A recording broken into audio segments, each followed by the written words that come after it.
दोस्तों, जय भीम, नमो बुद्धाय। आजकल एक फिल्म की काफ़ी चर्चा हो रही है। उसका नाम है आदि पुरुष, जिसकी पटकथा और संवाद लिखा है मनोज मुंतजिर शुक्ला ने। वैसे तो ऐसी कई पिक्चरें अभी हाल में आई हैं, जैसे कि कश्मीर फाइल्स या फिर केरला स्टोरी। इसी तरह से ये रामायण पर आधारित एक ऐसी फिल्म है जो काफ़ी चर्चा में है। रामायण जो है, वैसे तो कहा जाता है कि लगभग 400 रामायण लिखी गई, लेकिन इसका जो स्रोत है, इन सभी रामायणों का जो स्रोत, मुख्य स्रोत है, वो है जातक, बौद्ध धर्म की जातक कथाओं की राम कथा। इसी राम कथा से प्लॉट लेकर के वाल्मीकि नाम के किसी व्यक्ति ने, जिसे ऋषि कहा जाता है, रामायण संस्कृत में लिखी। अब वाल्मीकि एक ऐसा शब्द है जो आजकल सफाई कर्मियों के लिए इस्तेमाल होता है। पहले इनको भंगी कहा जाता था, लेकिन अब थोड़ा सा सभ्य भाषा इस्तेमाल होती है वाल्मीकि। अब वाल्मीकि ने संस्कृत कहाँ से सीखी, इसका कोई भी जो है जानकारी नहीं है।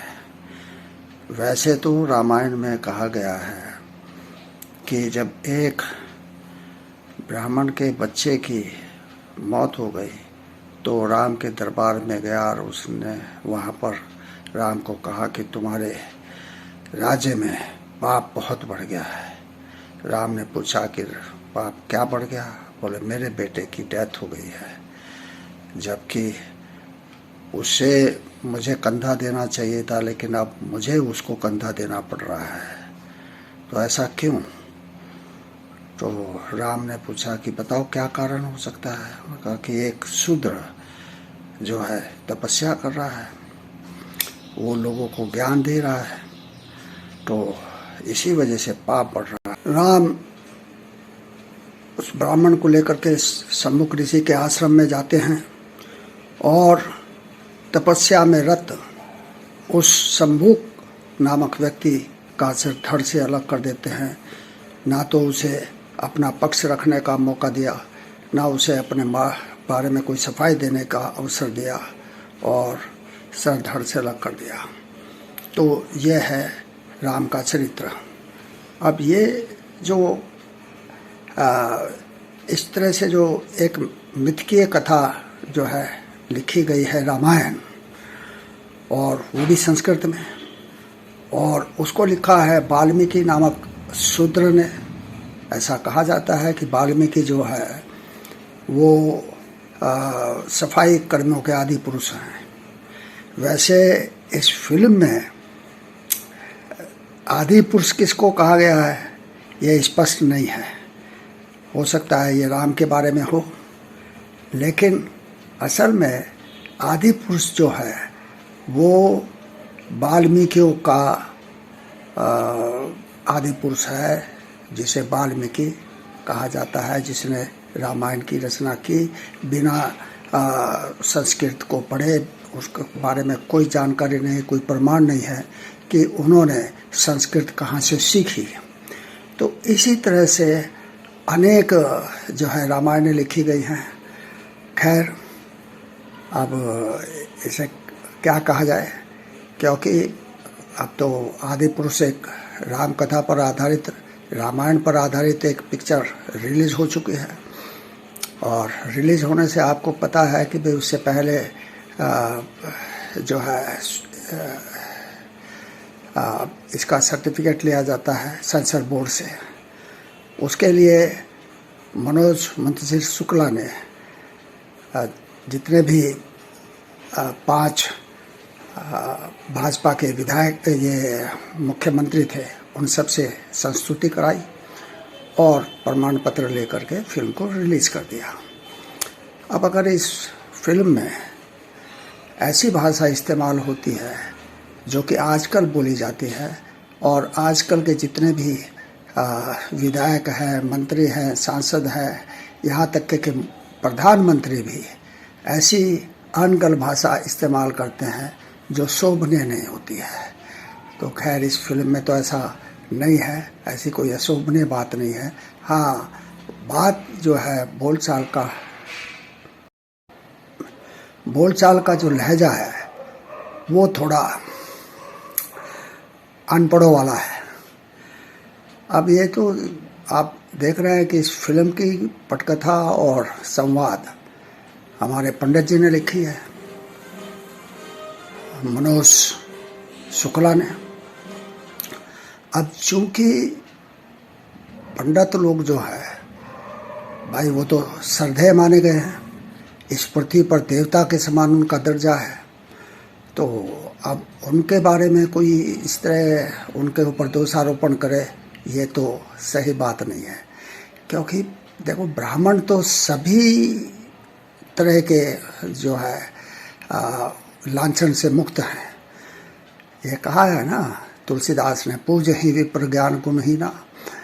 और फिर जो हमारे ब्राह्मण लोग हैं, जैसे हमारे पंडित जी मनोज मुंतजिर शुक्ला है, भाई ये जो है सुरा का सेवन तो करते ही थे। हमारे धार्मिक पुस्तकों में लिखा हुआ है कि जितने भी देवी देवता थे और जितने भी क्या कहते हैं ब्राह्मण लोग थे, वो सब सुरा का इस्तेमाल करते थे। तो अगर उसको इस्तेमाल करके इन्होंने एक आदि पुरुष लिख दी तो इसमें इतना हो हल्ला क्यों भाई? अब अगर थोड़ी सी पी ली है तो इसमें इतना हंगामा क्यों बरपा है? तो ये तो सही नहीं है।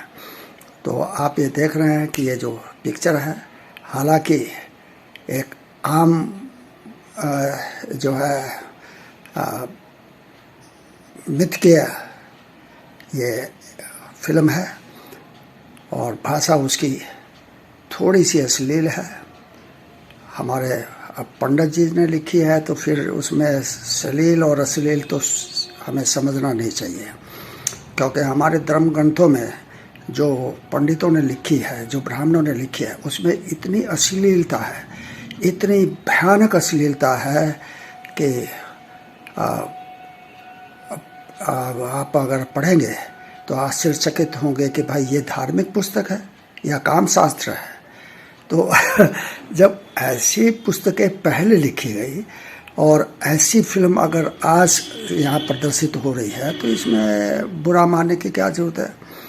जो हमारा हिंदू समाज है वो क्यों इसको मानता है, क्यों इतना बौखला रहा है? जबकि हिंदू जो है ये तो एक फारसी शब्द है जिसका मतलब ही गाली होता है। मतलब ये जो हिंदू शब्द है ये चोर उचक्कों के लिए इस्तेमाल होता है। तो अब अगर हिंदू समाज कहता है कि गर्व से कहो हम हिंदू हैं, तो भाई तुम अगर चोर उचक्के हो और गर्व से कहते हो कि हम चोर उचक्के हैं, तो भैया और चोर उचक्के तो ऐसी भाषा ही बोलते हैं जैसी इस फिल्म में बताई गई है। इसलिए हमें ये समझना चाहिए कि ये जो इस तरह की जो फिल्में बन रही हैं, ये एक जो है वर्ग विशेष या एक जो है पार्टी विशेष के द्वारा प्रायोजित है। अब जब ये प्रायोजित किसी पार्टी विशेष है जो कि हिंदू धर्म के अपने आप को पुरोधा समझती है, जो समझती है कि हिंदू राष्ट्र का जो निर्माण हम ही करेंगे, तो भैया कर रहे हैं तो फिर ठीक है। तो जैसा आपने सोचा है उसकी प्रस्तुति तो आदि पुरुष में हो गई है, इसमें बुरा मत मानो और कोई हंगामा न करो। वैसे भी ब्राह्मणों के बारे में हंगामा करना उचित नहीं है। अगर पहले का समय होता तो निश्चित तौर से ऐसे हंगामा करने वाले लोगों का सिर धड़ से अलग हो गया होता है, क्योंकि रामचंद्र जी ने तो ऐसा ही करा। हालांकि जो शंभुक था उसका दोष सिर्फ इतना था कि वो शूद्र लोगों को धर्म की जो है के बारे में बताता था, अपने जीवन को सरल और सही रखने के बारे में बताता था, उनको शिक्षित करता था। तो यही तो दोष था, और इसी दोष पर राम ने उसका सिर धड़ से अलग कर दिया। और आप तो ब्राह्मण को गाली दे रहे हैं, ये तो सरासर अपराध है। और इस अपराध की सजा अगर उस समय होती ये बात, तो आप समझते हैं कि क्या होती, क्या सजा मिलती है।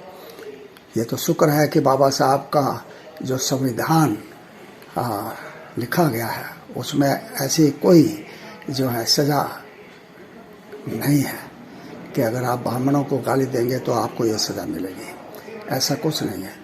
तो आप लोग फिल्म का मज़ा लीजिए। अरे भाई, पीना पिलाना चलता है और पटकथा लिखी है, पी के लिख दी, तो क्या बुरा किया। चलो ठीक है, जय भीम, नमो बुद्धाय।